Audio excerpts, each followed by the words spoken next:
आपके क्लाइंट ने latest tally prime का डेटा भेजा है, लेकिन जैसे ही आप उसे ओपन करते हैं स्क्रीन पर न्यूअर डेटा वर्जन का एरर आ जाता है। अगर आप सीए हैं, टैक्स कंसल्टेंट हैं या अकाउंटेंट हैं तो आपके लिए वीडियो बहुत ही ज़रूरी है। आज सिर्फ 2 मिनट में मैं आपको 100% वर्किंग सोल्यूशन बताऊंगा जिससे आप बिना डेटा लॉस के और अपने क्लाइंट का लेटेस्ट टैली डेटा में आसानी से ओपन कर पाएंगे और आपको टैली रिन्यूअल की भी ज़रूरत नहीं है और आपके खर्चे की भी ज़रूरत नहीं है एक्स्ट्रा खर्च करने की कि आपका टैली का डेटा क्लाइंट का लेटेस्ट वर्जन से आया तो मैं भी अपने टैली को रिन्यू कराऊँ। आपको अगर टैली रिन्यू कराने की ज़रूरत नहीं है दोस्तों, आप चाहे टैक्स कंसल्टेंट सीए हैं तो आप उस लेटेस्ट टैली डेटा को अपने पुराने टैली डेटा वर्जन पे आप ओपन कर सकते हो। ओपन करके उसके डेटाबेस में चेंजेस करके आप उसको सेंड कर सकते हो। तो कैसे होगा, किस तरीके से होगा, पूरा एंड तक वीडियो देखेंगे तभी आपको समझ में आएगा। और अगर अच्छा लगेगा तो वीडियो को लाइक करिएगा और सब्सक्राइब करिए। चलिए हम स्टार्ट करते हैं। दोस्तों आपको दिखाता हूँ कि आपका टैली लेटेस्ट वर्जन से जब आपके पास आता है तो आपको इस तरीके का शो होता है, न्यूअर डेटा वर्जन। आप इस पर एंटर करोगे, कुछ भी करोगे, यहाँ पे एक एरर शो कर देता है। क्या कर देता है? दिस कंपनी डेटा कंफर्टेबल आप 7.1 upgrade to comfortable release, open the company, avoid the data loss. तो इस तरीके से आपको ये ऑप्शन देने लगता है। एंटर करते कुछ भी नहीं होता। तो बहुत सारे डेटा ओपन क्या करते हैं, बहुत सारे सीए टैक्स कंसल्टेंट उस डेटा को ओपन करने के लिए छोटे से डेटा एक क्लाइंट के लिए अपना टैली का रिन्यूअल कराते हैं। और जो भी अगर उनके पास मल्टी यूज़र है तो 13,500 प्लस जीएसटी, अगर ऑडिटर वर्जन है तो 6,750 प्लस जीएसटी खर्च करना पड़ता है। सिंगल यूज़र है तो 4500 प्लस जीएसटी केवल एक डेटा ओपन करने के लिए खर्च करना होता है। बट दोस्तों इसका सोल्यूशन छोटा सा है, कुछ नहीं करना दोस्तों। आपको सीधा आपको जाना है यहाँ पे हेल्प में जाओगे, यहाँ पे एक ऑप्शन आता है ट्रबल शूटिंग।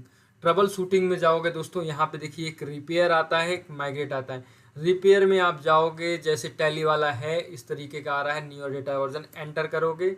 यहाँ पे क्या बोल रहा है दोस्तों, बैकअप लेने के लिए। अगर आपके पास क्लाइंट का एक ही डेटा है तो आप बैकअप ले लो, अगर कहीं कॉपी पड़ा हुआ तो कोई बैकअप की भी ज़रूरत नहीं। तो यहाँ पे कन्फिगर में जाके इसको नो कर दो। नो करके स्कीप का बटन यहाँ पे प्रेस कर दीजिए। इस प्रेस करने के बाद यहाँ पे ऑप्शन आता है रिपेयर पे क्लिक कर दीजिए। ये सारे डेटा को ओल्ड वर्जन में इसको रिपेयर कर देगा और आपका ओल्ड वर्जन में ये डेटा को अपडेट कर देगा। अब ये जितनी भी डेटा है यहाँ पे अपडेशन हो रहा है, हो सकता है क्लाइंट डेटा के साइज़ के डिपेंड करता है कि आपकी टाइमिंग कितनी लगेगी। जैसे इसमें 8 टू मैक्सिमम मेरे ख्याल से 5-7 मिनट्स लगने चाहिए। और डेटा हैवी है तो थोड़ा वेट करना पड़ेगा। ये जब तक आपका 100% कंप्लीट नहीं हो जाता तब तक आप इसको बिल्कुल मत छेड़िएगा, बिल्कुल वेट करिएगा, वेट एंड वॉच। जब ये 100% हो जाएगा देन आप उसको ओपन करेंगे। दोस्तों ये आपका देखिए 100% होने वाला है, 99% ये हो गया, 100% कंप्लीट हो गया। टोटल वाउचर आपका देख रहा है 12826 आपका कंप्लीट है। मास्टर भी इतने हैं। देखिए दोस्तों, ये कोई भी प्रोसेस करने से पहले आप बैकअप जरूर लीजिएगा। 100% गारंटी नहीं होती कि इसमें डेटा पूरा का मतलब मिसमैच अगर कुछ हुआ तो आप चेक कर लीजिएगा, बट ऐसा होता नहीं है। 100% मोस्टली आपका ठीक होता है। यहाँ पे स्केप करने के बाद यहाँ पे देखिए आपका न्यूअर वर्जन का डेटा का ऑप्शन यहाँ से हट गया। अब मैं इस वर्जन में आपका टैली को ओपन कर लिया।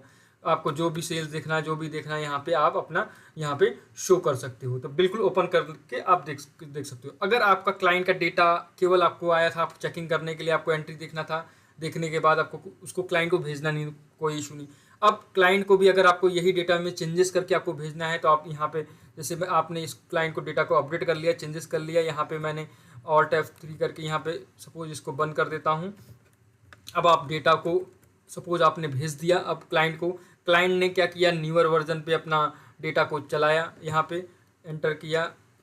यहाँ पे देखो अब उसको शो करेगा माइग्रेट रिक्वायर्ड, क्योंकि आपने उसके अपर वर्जन को डेटा को माइग्रेट कर दिया लोअर वर्जन पे। तो वो अपने डेटाबेस में जाके एंटर करेगा, माइग्रेट के लिए पूछेगा, कुछ नहीं करना। यहाँ कन्फिगर में जाके यहाँ नो करिए। नो करने के बाद यहाँ पे माइग्रेट कर दीजिए। वो आसानी से माइग्रेट करेगा, उसके विथिन 5 मिनट्स के अंदर ये माइग्रेट हो जाएगा। तो ये वीडियो कैसा लगा दोस्तों? अगर आपको ओके लगा है तो प्लीज़ लाइक करिएगा। अगर ये सॉल्यूशन कैसे, अगर आपको लगता है कि हाँ यार मेरे रिन्यूअल के पैसे को ये बचाया है इस टैली वाले है कि सॉल्यूशन ने, वीडियो ने, तो प्लीज़ लाइक करिएगा, कमेंट्स करिएगा और सब्सक्राइब नहीं किया सब्सक्राइब करिएगा। Thanks for watching.